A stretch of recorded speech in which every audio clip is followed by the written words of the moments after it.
Halo semuanya, pernah nggak sih kalian lihat data tapi kok rasanya aneh, nggak masuk akal? Hari ini kita bakal jadi detektif data. Kita akan memecahkan sebuah misteri pakai alat statistik canggih yang namanya ANCOVA yang bisa bantu kita nemuin kebenaran yang tersembunyi di balik angka-angka.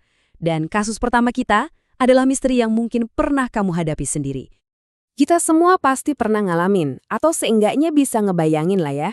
Pagi-pagi setelah semalam party, rasanya butuh sesuatu banget biar seger lagi. Pertanyaannya, apa sih yang benar-benar manjur? Nah, ini dia misteri yang akan kita pecahkan hari ini. Jadi ceritanya simpel banget. Para peneliti bikin eksperimen yang jelas. Setelah pesta besar, sekelompok mahasiswa dikasih salah satu dari 3 minuman ini. Beberapa jam kemudian, mereka diminta kasih nilai seberapa enakan badan mereka. Kelihatannya sih ini cara yang gampang banget buat nemuin obat terbaik, iya kan? Tapi, kayak di setiap cerita detektif yang bagus, petunjuk pertamanya justru bikin kita tambah bingung. Hasil awalnya sama sekali nggak kayak yang kita harapkan. Oke, jadi para peneliti mulai dengan analisis standar yang disebut ANOVA. Gampangnya gini, ANOVA itu cara untuk ngebandingin rata-rata dari 3 kelompok atau lebih secara bersamaan. Seperti yang bisa kita lihat, tujuannya ya buat bandingin skor kesehatan rata-rata di antara 3 grup minuman ini, buat lihat mana yang paling juara. Dan jeng-jeng, keluar angka ini. P-value 0,199. Angka apa nih? Anggap aja P-value itu probabilitas kalau hasil yang kita lihat ini cuma kebetulan. Nah, dalam statistik, kita maunya angka ini kecil banget, biasanya di bawah 0,05. Angka kita hampir 0,20, jauh banget di atas ambang batas. Ini artinya, perbedaan yang mereka lihat itu kemungkinan besar nggak nyata, cuma karena untung-untungan aja. Jadi, kesimpulan resminya, bikin kaget. Secara statistik, nggak ada bedanya kamu minum air, kopi, atau baroka. Semuanya sama aja efektifnya, atau sama-sama nggak efektif. Lah kok bisa? Aneh banget kan rasanya? Nah, ini dia misteri pertama kita. Kalau data nggak masuk akal, detektif yang jago pasti tahu ada sesuatu yang kelewat. Oke, saatnya kita mulai cari petunjuk tersembunyi, pengaruh tak terlihat yang mungkin lagi ngacak-ngacak hasil kita. Pertanyaan ini adalah inti dari analisis data yang bagus. Apa semua mahasiswa mulai dari titik yang sama? Tentu aja enggak. Jangan-jangan ada variabel lain yang ngejelasin kenapa sebagian orang merasa lebih baik daripada yang lain, nggak peduli apa yang mereka minum? Dan disinilah muncul pahlawan kita, sang kovariat. Anggap aja ini tersangka ketiga dalam sebuah misteri.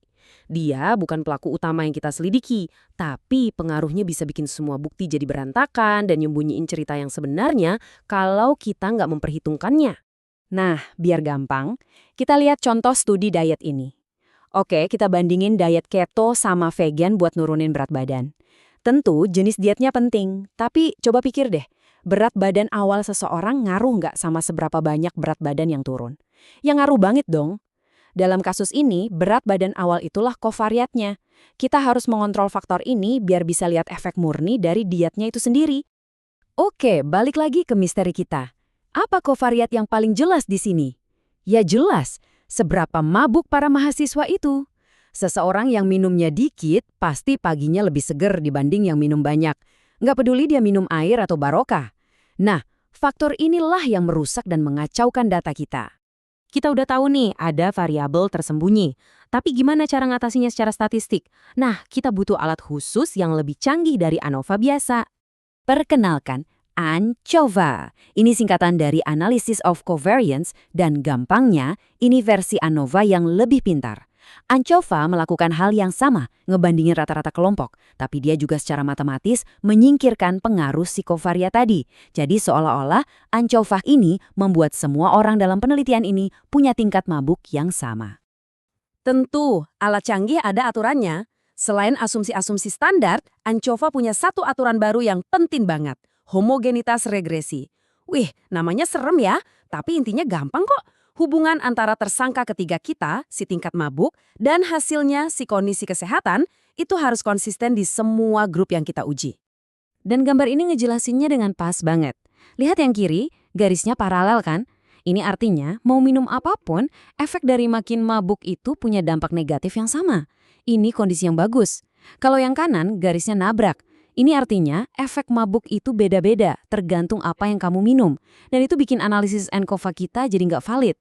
Untungnya, tes studi kita asumsinya terpenuhi. Oke, tersangka udah ketemu. Tingkat mabuk. Alatnya udah siap, ANCOVA. Aturan main udah kita cek. Sekarang, momen yang ditunggu-tunggu. Apa yang bakal kita temukan? Dan inilah saatnya. Begitu kita memasukkan psikovariat ke dalam analisis kita, ceritanya berubah total. Teka-teki itu akhirnya terpecahkan. Coba deh lihat perbandingan ini. Ingat p-value kita yang pertama, 0,199, yang artinya nggak ada apa-apa. Nah, setelah kita kontrol tingkat mabuk, p-value-nya jadi 0,003. Wow, itu perbedaan yang signifikan banget secara statistik. Jadi intinya, setelah kita secara statistik menyamaratakan tingkat mabuk semua orang, tiba-tiba jadi jelas banget kalau ternyata ada perbedaan nyata di antara minuman-minuman itu. Dan kalau kita gali lebih dalam, ceritanya jadi super jelas. Ternyata, barokah secara signifikan jauh lebih manjur bikin orang merasa enakan dibandingin air dan kopi.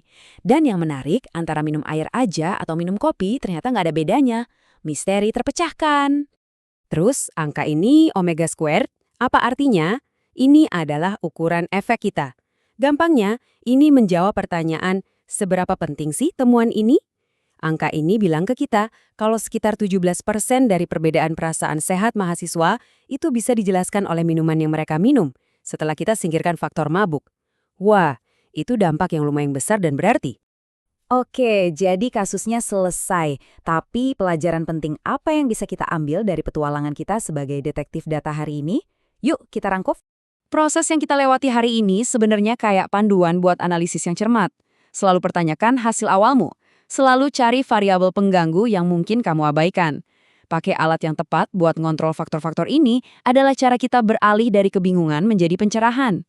Dan inilah intinya teman-teman. Kalau kita berhenti di analisis ANOVA yang pertama, kita bakal nyimpulin kalau semua obat pengarti itu sama aja.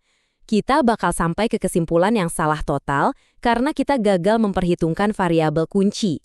Ini menunjukkan betapa bahayanya mengabaikan konteks di balik data. Jadi, saya mau tinggalin kalian dengan satu pertanyaan ini. Coba pikirin deh, di data yang kalian lihat sehari-hari, entah itu di berita, di kerjaan, atau di penelitian yang kamu baca, selalu tanya, apa ya kovaliatnya? Faktor apa yang nggak diperhitungkan yang bisa mengubah keseluruhan cerita? Berpikir kayak detektif data, itu adalah skill yang sangat berharga. Terima kasih sudah bergabung dengan saya.